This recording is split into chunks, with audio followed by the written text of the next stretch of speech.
Hello everyone, welcome back to my channel smart study with doctor Sandeep. आज की video में हम बात करेंगे लेवल्स ऑफ टीचिंग के बारे में। पिछली वीडियो में हमने बात करी थी फेजेस ऑफ टीचिंग और आज लेवल्स ऑफ टीचिंग के बारे में बात करेंगे, यानी कि शिक्षण के स्तर। जब हम बात करते हैं कि शिक्षण की जो पूरी प्रक्रिया है, हम साधारण भाषा में कहते हैं जीवन पर्यंत चलने वाली प्रक्रिया है सीखना सिखाना शिक्षा। तो इस सीखने सिखाने की जो प्रक्रिया को हम विभिन्न स्तरों में विभाजित करते हैं और आज हम उसी स्तरों पर बात करेंगे। पहले देखते हैं levels of teaching. Teaching is an evergreen purposeful process. Formally teaching continues from primary classes to higher level education. भाई सीधी सी बात है, एक जीवन पर्यंत चलने वाली प्रक्रिया है और हमारी जो प्राइमरी से लेकर हायर एजुकेशन, जो हमारी फॉर्मल एजुकेशन है, वो प्राइमरी से स्टार्ट होकर हायर तक चलती है। हम उसी चीज पे ज्यादा फोकस करते हैं। Teaching starts from meaningless to deeply meaningful. बहुत साधारण, बहुत छोटी चीजों से हम शुरू करते हैं और उसके फिर आगे अर्थ तक पहुंचते हैं, गहराई तक पहुंचते हैं। Teaching is N system of performing various task in class whose main objective is to keep motivating students to keep learning। और हमारी जो औपचारिक शिक्षा है, जो स्कूली शिक्षा है, जो फॉर्मल एजुकेशन हम कहते हैं, वहां बच्चों को मोटिवेट रखते हैं ताकि वो सीखने की जो उसकी प्रक्रिया है, लर्निंग की जो उसकी प्रक्रिया है, वो कंटिन्यूअसली करता रहे। It is a process to have clear objectives of teaching. और ये सारी चीज डिपेंड करती है हमारे ऑब्जेक्टिव्स क्या है, टीचिंग ऑब्जेक्टिव्स क्या है। Only when these objectives are very clear can the teacher succeed in teaching. अगर हमारे ऑब्जेक्टिव्स, जो टीचिंग ऑब्जेक्टिव्स हैं, वो बिल्कुल स्पष्ट है, तो हमारा टीचर कितनी सफलता प्राप्त कर रहा है। Teaching always affect the speed of learning, और ये तैयार करती है कि बच्चा, जो लर्नर है, वो कितनी गति से सीख रहा है। Morris L Bigge believes that whatever works the teacher does for benefit of his students during the formal classroom teaching efforts can be made to organize in front the least thoughtful or thoughtless level to most thoughtful level of from a point of view। बच्चे की जो हम बात करते हैं previous knowledge की या previous behaviour की, पूर्व व्यवहार या पूर्व ज्ञान की, वो कम है। उसकी जो थॉट प्रोसेस है वो बिल्कुल निचले स्तर की है। लेकिन जब क्लासरूम में टीचर पढ़ा रहा है, उसकी जो प्रोसेसिंग हो रही है बच्चे की, वो लीस्ट थॉटफुल से मोस्ट थॉटफुल की तरफ आगे बढ़ती जाती है। यानी कि बच्चे की जो चिंतन क्षमता है, सोचने की जो क्षमता है, सीखने की जो क्षमता है, वो धीरे धीरे क्लासरूम में टीचर के साथ इंटरेक्शन से बढ़ रही है। फिर learning includes action ranking from hint learning to problem solving. बड़ा इंपॉर्टेंट एस्पेक्ट आ जाता है कि हमारी जो लर्निंग प्रोसेस है वो हिंट देते हैं, समझाते हुए कुछ एग्जांपल्स देते हैं, कुछ उदाहरण देते हैं, कुछ हिंट दे रहे हैं, और वहां से बच्चा अपनी समस्या समाधान तक पहुंच रहा है। हम डायरेक्ट सॉल्यूशन ना बताकर उसके सॉल्यूशन तक जाने के रास्ते बता रहे हैं। From above point of view, 3 levels of teaching can be created for organizing teaching work done by the teacher। तो यहाँ पर हम जो लेवल्स है टीचिंग के, वो 3 पार्ट्स आ गए। पहला है हमारा मेमोरी लेवल, दूसरा अंडरस्टैंडिंग लेवल जिसे हम कॉम्प्रिहेंशन लेवल भी कहते हैं, और तीसरा रिफ्लेक्टिव लेवल, यानी कि स्मृति स्तर, बोध स्तर और चिंतन स्तर। स्मृति स्तर क्या कहता है? Memory level teaching is of lowest level and there are negligible thoughts in it. Therefore, it has been placed at the bottom. जो मेमोरी लेवल है, जो स्मृति स्तर है, वो पहला स्तर है जहां पर बच्चे के जो विचार हैं, जो थॉट्स हैं, जो सीखने के पूर्व ज्ञान है, वो लगभग नेग्लिजिबल है। दूसरा आता है हमारा अंडरस्टैंडिंग लेवल, जिसे कॉम्प्रिहेंशन लेवल और हिंदी में बोध स्तर कहते हैं। Comprehension level has more thoughts, therefore it has been placed in middle. इस लेवल पर बच्चे का जो समझ का दायरा है वो बढ़ चुका है। और रिफ्लेक्टिव लेवल, जिसे थिंकिंग लेवल या चिंतन स्तर भी कहते हैं, considered to be the most thoughtful. At this level teaching attain utmost excellence, therefore it has been placed on the top. ये हमारा सबसे ऊपर का स्तर है, रिफ्लेक्टिव लेवल यानी कि चिंतन स्तर। तो स्मृति स्तर, बोध स्तर और चिंतन स्तर। जब हम इन स्तरों को देखते हैं तो teaching system at the mental level can be done only when teaching at the understanding level has been done. Teaching at the understanding level can be done only when teaching at the memory level is done. Therefore, we can say that teaching can be taken to higher level by starting from lower level. कि बच्चा reflective level पर तब पहुंचेगा जब understanding level complete हो जाए, understanding level पर तब पहुंचेगा जब उसका मेमोरी लेवल कंप्लीट हो जाए। साधारण भाषा में कि हमारे जो शिक्षण की प्रक्रिया है वो स्मृति स्तर से शुरू होती है। बेसिक प्राइमरी एजुकेशन, अगर सटीक एग्जाम्पल लिया जाए तो, कि वहां पर बच्चे को पूर्व ज्ञान कुछ नहीं है, प्रीवियस नॉलेज नेग्लिजिबल है उसकी। तो प्राइमरी लेवल पर, स्मृति लेवल पर, मेमोरी लेवल पर जो हम बात करते हैं कि बच्चे को पहले फाउंडेशन तैयार करनी है। जितनी ज्यादा चीजें उसे सिखाई जा सकती हैं वो उस लेवल पर सिखाई जाती हैं। बच्चे की समझ में नहीं आता लेकिन वो रटने के माध्यम से उन चीजों को याद रखता है। जितना अच्छा उसका फाउंडेशन हो जाता है, फिर अंडरस्टैंडिंग लेवल यानी कि बोध स्तर, वो चीजों को उतनी ही आसानी से अब समझने की कोशिश में लग जाता है। और जैसा उसका बोध स्तर तैयार हो जाता है और वो हायर एजुकेशन में आता है तो उसका चिंतन स्तर, रिफ्लेक्टिव लेवल, कि वो चीजों पर चिंतन कर सकता है। तो वही चीज यहां पर आई है। अब पहले बात करते हैं मेमोरी लेवल ऑफ टीचिंग की। The activities of teaching at the memory level create such conditions that the students can memorize and memorize। कि बच्चा चीजों को याद रखता है। The subject matter, the more meaningful the subject matter is, easier it is to memorize। कि जो हमारा कंटेंट है छोटे लेवल पर, जब बच्चे की एज स्कूल जाने की शुरू हो रही है, या ये कहा जाए जन्म से 5-7 साल तक का, तो वहां पर चीजों को याद रखने की, मेमोरी में, स्मृति में याद रखने की जो क्षमताएं हैं वो डेवलप होती हैं।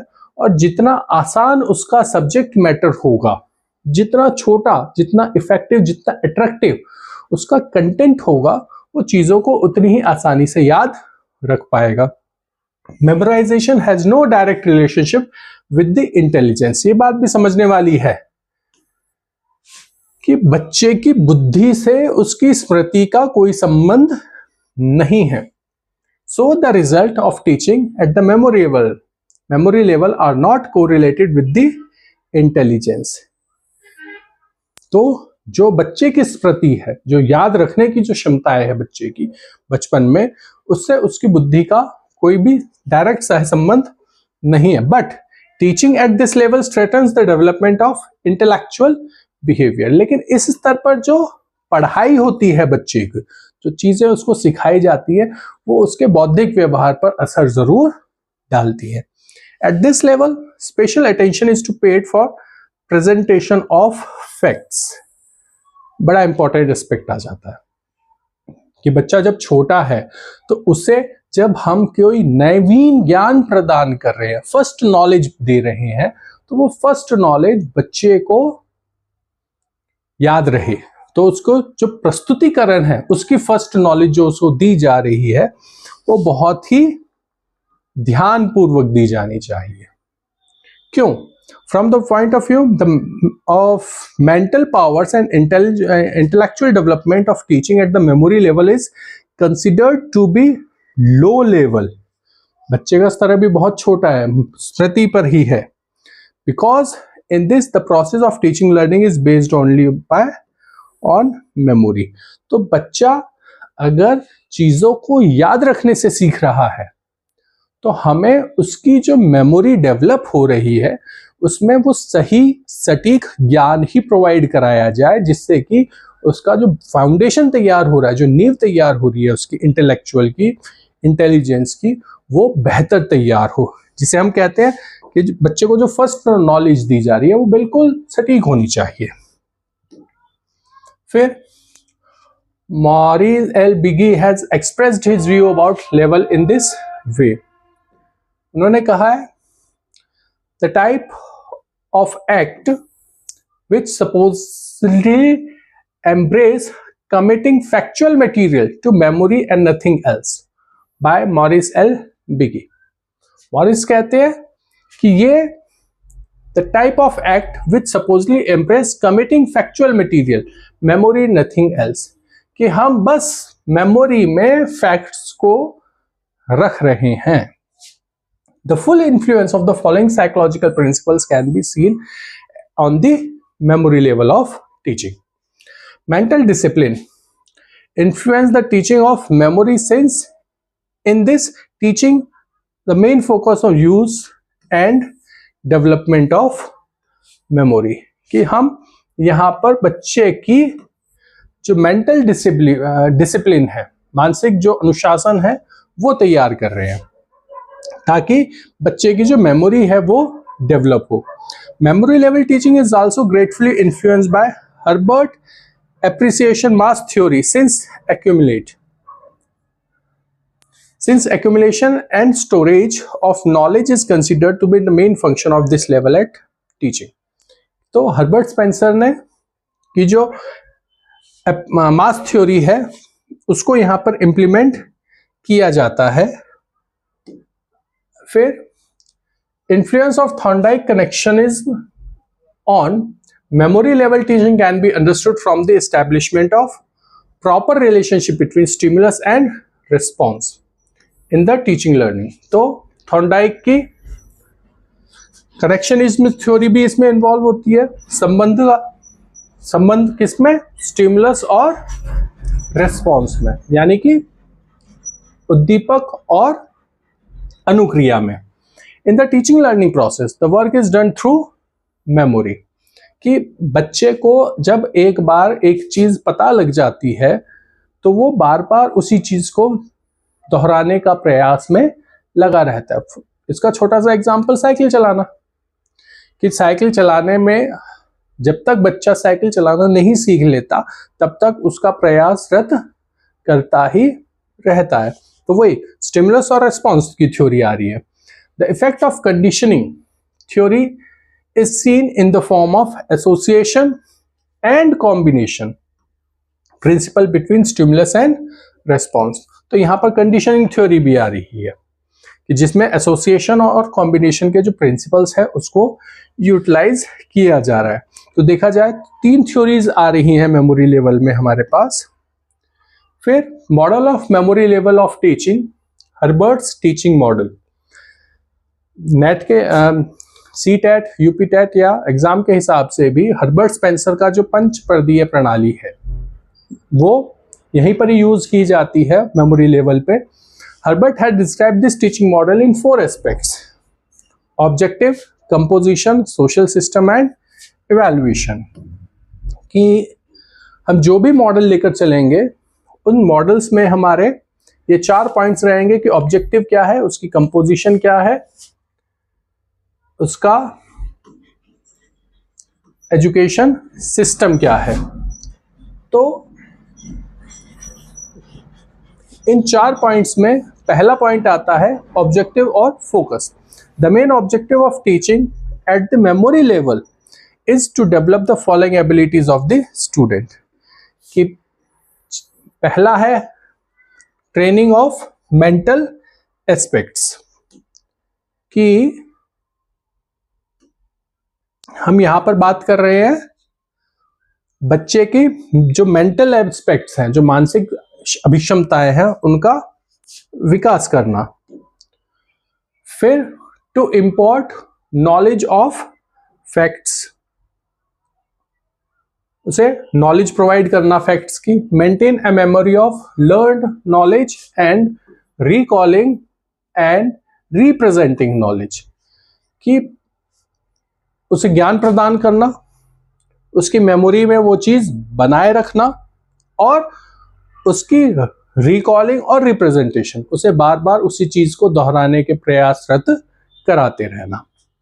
इसका जो स्ट्रक्चर है, जो सिंटेक्स कहलाता है हमारा, संरचना, Herbert is the originator of this model. ये क्वेश्चन ध्यान रखिएगा, वन वर्ड में भी आ जाता है, अगर हमारा स्मृति स्तर आता है तो भी हमें यही बताना पड़ेगा कि ये स्तर हर्बर्ट स्पेंसर द्वारा दिया गया। According to him, in this type of teaching it is necessary to focus on the proper presentation of subject matter. The subject matter is organized and planned and presented to the students in a systematic manner. जो knowledge बच्चे के सामने प्रस्तुत की जा रही है, बच्चे को प्रोवाइड कराई जा रही है, प्रॉपर सिस्टम में होनी चाहिए, एक प्रॉपर सीक्वेंसिंग में होनी चाहिए, सिंपल टू हार्ड, साधारण से कठिन की ओर. In the presentation, it should kept in mind that memorizing and recalling the subject matter can be done easily.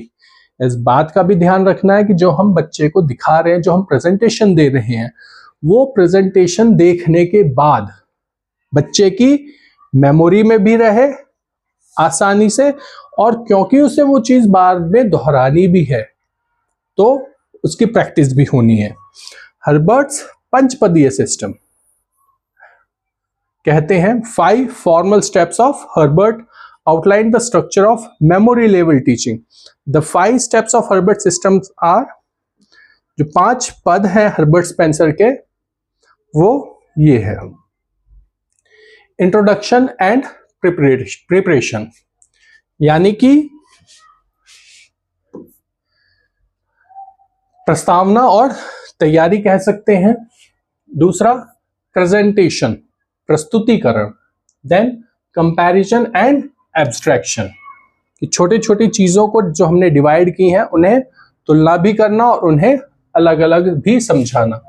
Generalisation, सभी पॉइंट्स को सामान्यीकरण करना, और लास्ट में उसका एप्लीकेशन, कि बच्चे को वो चीज करके आनी चाहिए, उसे यूज करने आना चाहिए. पहले बात करते हैं प्रिपरेशन की. In this type the teacher brings to mind the meaningful idea of the syllabus and gives the student the experience of those facts so that the students can recall those. याद कर सके जो चीजें उसकी memory में store हो चुकी हैं, वो समय आने पर उस मेमोरी से उन चीजों को याद कर सके, रिकॉल कर सके उन फैक्ट्स को. For this the teacher has to make preparation in advance. और बच्चे की मेमोरी में वो चीजें स्थायी रूप से स्टोर करने के लिए प्रिपरेशन की आवश्यकता है ही. फिर बात आती है प्रेजेंटेशन की.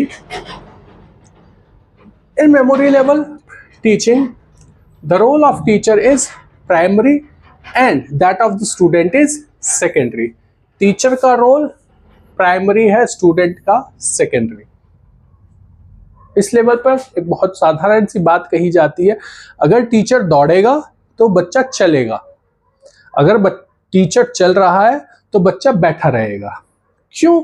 मीन्स क्लासरूम में, मेमोरी लेवल के क्लासरूम में, यानी कि छोटे बच्चों, छोटे स्तर के बच्चों की क्लासरूम में टीचर ज्यादा एक्टिव रहता है, बच्चे कम एक्टिव रहते हैं. कारण क्या है? The teacher imparts knowledge to the students in his own way, कि बच्चों के पास कोई प्रीवियस नॉलेज तो है नहीं, तो बच्चे की मेमोरी को डेवलप करने के लिए टीचर को ज़्यादा एक्टिवली काम करना पड़ेगा, बच्चों को इंटरेक्ट करना पड़ेगा, तभी बच्चे उस टीचर को इमिटेट कर पाएंगे। He controls their actions and motivates them, अपने एक्शन को कंट्रोल करता है, बच्चों को मोटिवेट करता है। The student job is to accept the knowledge imparted by the teacher and memorize it। और स्टूडेंट्स का क्या काम है कि जो नॉलेज टीचर के द्वारा दी जा रही है वो उसे ग्रहण करे और अपनी स्मृति में रखे। The teacher presents new facts to the students in a way that the students can understand them by relating them in their prior knowledge। कि बच्चे की जो पूर्व ज्ञान है यानी कि जो पुरानी स्मृति है उसके साथ समझ सके और आगे यूज कर पाए। द फॉलोइंग पॉइंट्स में keep in mind the duties of teacher should be defined. इस स्तर पर टीचर्स की जो ड्यूटी है वो स्पेसिफिक रहती ही है। Format of a syllabus should be defined, syllabus भी डिफाइंड रहता है। Then teacher should present specific content, कि जो प्रेजेंटेशन है स्टूडेंट्स के सामने वो बहुत ही स्पेसिफिक होनी चाहिए, बट कंफ्यूजिंग वाली ना हो। इसके बाद बात आती है the presentation format has 3 main characteristics, कि जो प्रेजेंटेशन का तरीका भी है उसमें 3 चीजें हैं। There is definiteness of the form of the text presentation, कि जो टेक्स्ट बच्चे के सामने प्रेजेंट किया जा रहा है डेफिनेट होना चाहिए, बिल्कुल निश्चित। फिर how the knowledge will be imparted through the presentation is predicted before hand, कि कैसे बच्चे के सामने जो प्रेजेंटेशन होने वाली है उस प्रेजेंटेशन को बच्चा कैसे सीखेगा उसकी पहले से ही तैयारी हो जानी चाहिए। मीन्स कंटेंट को बच्चे के सामने डिलीवर करने से पहले एक बार ट्राई जरूर कर ले। The presentation of knowledge in a specific form that can be seen and understood, वही कि क्लासरूम में उस चीज को ट्राई करने से पहले टीचर उसे एक बार तैयार करके प्रेजेंट जरूर कर ले और एनालिसिस कर ले कि उसने जिस लेवल के बच्चों के लिए वो प्रेजेंटेशन तैयार करी है, यानी कि जो भी उसका कंटेंट है वो बच्चे को सामने जाने से पहले उसको तैयार रहे और ये भी पता लग जाए कि लगभग किस उसका जो डिफिकल्टी लेवल है वो किस स्तर का है। फिर बात आती है कंपैरिजन एंड एब्स्ट्रैक्शन, यानी कि तुलना और विभेद करना। After introduction and presentation students can compare new knowledge and facts with previous knowledge and can also establish relationship between them. इसे समझने के लिए एक छोटा सा एग्जांपल लेते हैं कि मुझे बच्चे को फ्रूट्स बताने हैं, तो मैंने फ्रूट्स के नाम, उसकी स्पेलिंग, हिंदी में, इंग्लिश में, जो भी हम लैंग्वेज यूज कर रहे हैं उसमें मैंने बता दिया, मैंने सैंपल्स भी दिखा दिए, है ना। लेकिन जब मैं कंपैरिजन कराऊंगा तो मैं कुछ जो डायग्राम्स हैं या जो डमी आती हैं वो वेजिटेबल्स और फ्रूट्स के इकट्ठे रख दूंगा और फिर बच्चे से कहूंगा कि कंपैरिजन कीजिए कि कौन से फ्रूट्स हैं और कौन से वेजिटेबल्स हैं, और एब्स्ट्रैक्शन कीजिए, अलग अलग कीजिए कि अगर फ्रूट्स हैं तो उसके टेस्ट के अकॉर्डिंग स्वीट कौन से हैं, सॉर कौन से हैं। तो हम ये कंपैरिजन और एब्स्ट्रैक्शन चीजों को बता सकते हैं। फिर बात आती है जनरलाइजेशन, सामान्यीकरण। Under generalisation the student can understand the fact and analyse their elements. जो चीजें बच्चे की मेमोरी में आई हैं, नवीन ज्ञान जो प्राप्त हुआ है, वो उसे एनालाइज कर सकता है। On the basis of that he can draw his own conclusion और थ्योरी। इसके बिहाफ पर बच्चा अपने माइंड में, अपनी मेमोरी में एक थॉट डेवलप कर लेता है, एक प्रोसेस, एक थ्योरी डेवलप कर लेता है। This process is called generalisation, और यही पूरी प्रक्रिया हमारी सामान्यीकरण कहलाती है। फिर बात आती है यूटिलिटी की, कि यूटिलिटी कहाँ है।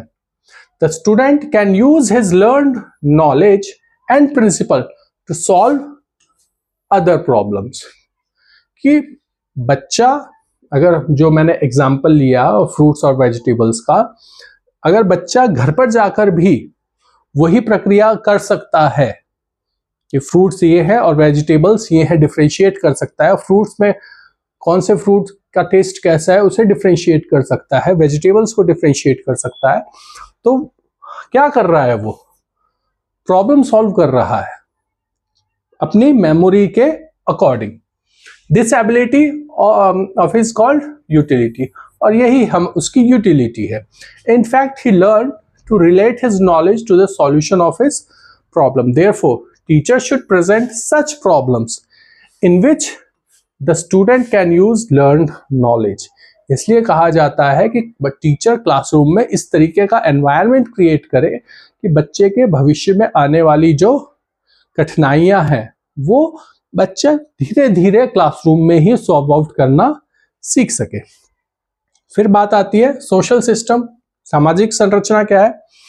Social system has special importance at this level of education. Both teacher, student and teacher are member of this system. कि समाज कहा जाता है कि विद्यालय समाज का एक लघु रूप है, तो वही चीज है कि स्टूडेंट और टीचर भी उसी समाज का हिस्सा है। Teacher is more active and has agility. The teacher behaviour is authoritative. He present the subject matter to the students, control their action and motivates them.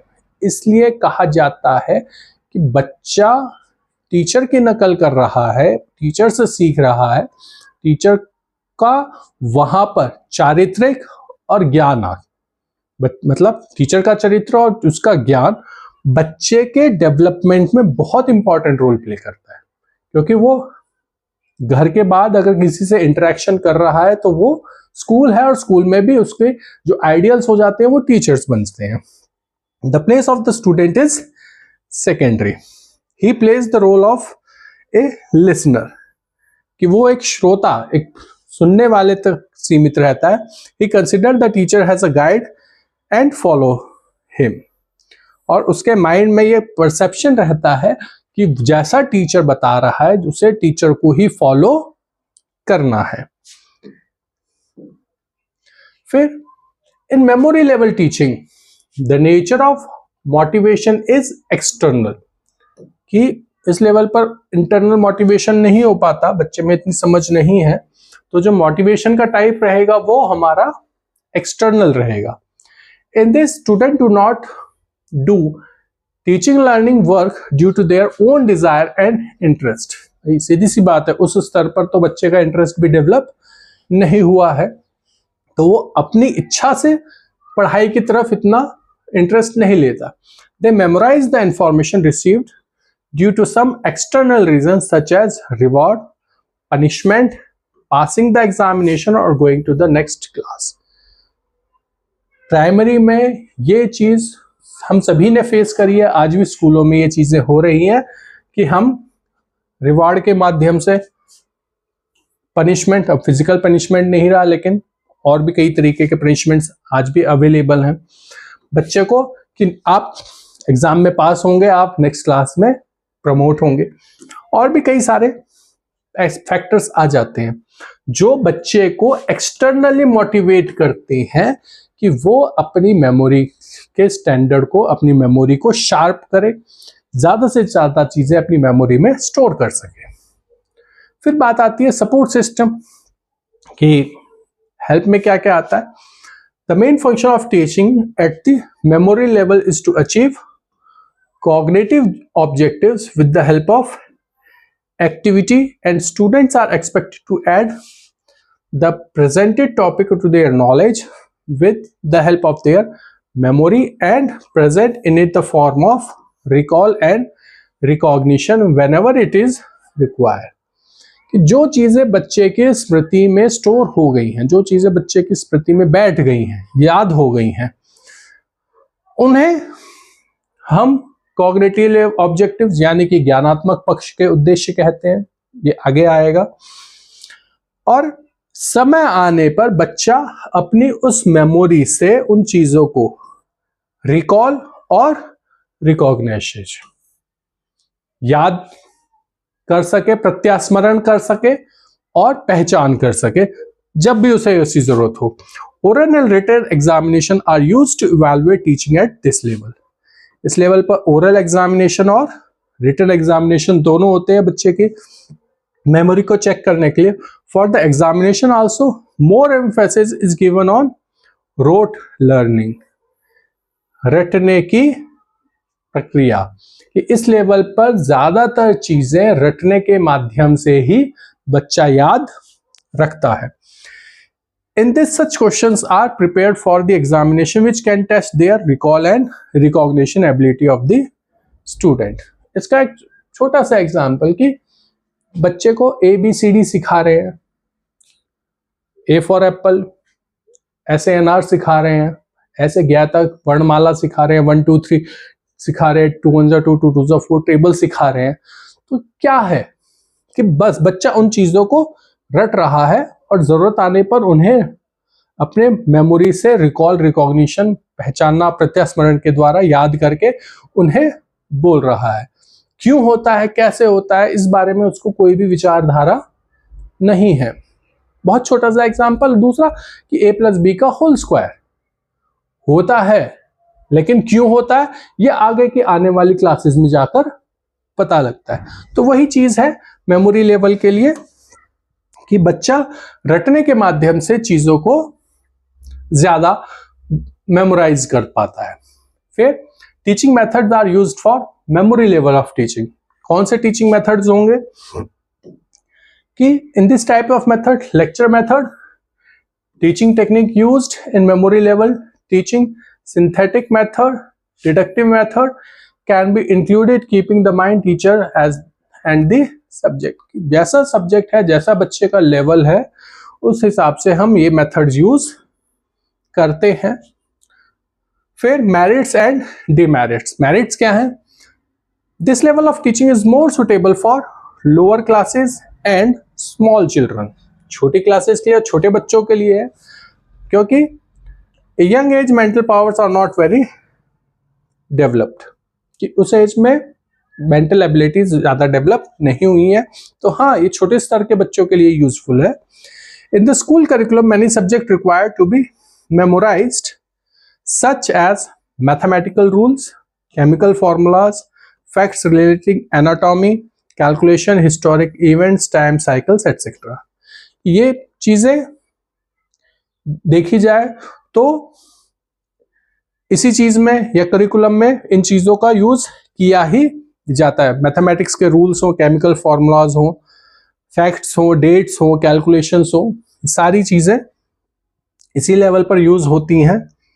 फिर memory level teaching prepares the basic for learning at the understanding and thinking level, कि ये एक foundation का काम कर रहा है आगे के जो हमारे दो स्टेप्स है, अंडरस्टैंडिंग और थिंकिंग के लिए। इन memory level teaching knowledge of facts, rules and principles is stored in the memory and this form of basis for learning at the understanding and thinking levels, कि वो जो चीजें हमने बचपन में सीखी हैं उसी के ही आधार पर हम आज अंडरस्टैंडिंग या बोध स्तर और चिंतन स्तर तक पहुंचे हैं।